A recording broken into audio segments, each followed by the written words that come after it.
దేవవ్రతుడు తరువాత భీష్ముడు గొప్ప త్యాగం చేసిన తరువాత రాజు సంతనుడు సత్యవతి దంపతులకు 2 కుమారులు పుట్టారు. వారి పేర్లు చిత్రంగద, విచిత్రవీర్యుడు. దురదృష్టవశాత్తు బలవంతుడైన యోధుడు చిత్రంగద ఒక భీకర యుద్ధంలో అకాల మరణం పొందగా హస్తినాపురం సింహాసనం ఖాళీగా మిగిలిపోయింది.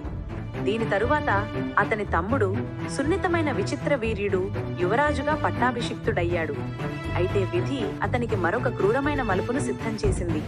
2 రాజకుమార్తెలను అంబిక, అంబాలికను వివాహం చేసుకున్నప్పటికీ విచిత్రవీర్యుడు అకాలంగా మరణించి ప్రత్యక్ష వారసులు లేకుండా పోయారు.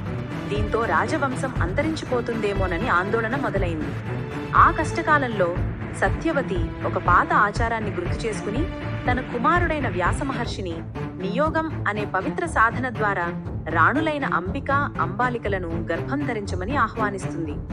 విచిత్రవీర్యుడి పెద్ద భార్య అంబికకు ధృతరాష్ట్రుడు పుట్టాడు. అతను పెద్దవాడైనప్పటికీ పుట్టుకతోనే కళ్ళు లేవు. చిన్న భార్య అంబాలికకు పాండురాజు జన్మించాడు. అతను తెలివైనవాడు. అలాగే అంబిక దాసితో విదురుడు పుట్టాడు. విదురుడు గొప్ప తెలివితేటలు, నిజాయితీ గలవాడిగా పేరు పొందాడు. ఈ యువరాజులు పెద్దవారయ్యాక వివాహాలు జరిగాయి. ధృతరాష్ట్రుడు కళ్ళు లేకపోవడం వల్ల నేరుగా రాజు కాలేకపోయినా 100 మంది కొడుకులకు తల్లి అయ్యే వరం పొందిన భక్తిగల రాజకుమారి గాంధారిని పెళ్లి చేసుకున్నాడు. ఈ వరం భవిష్యత్తులో పెద్ద మార్పులకు కారణమవుతుంది. పాండురాజు కుంతి భోజరాజు కుమార్తె దైవశక్తులను పిలవగలిగే వరం ఉన్న గొప్పరాణి కుంతిని పెళ్లి చేసుకున్నాడు.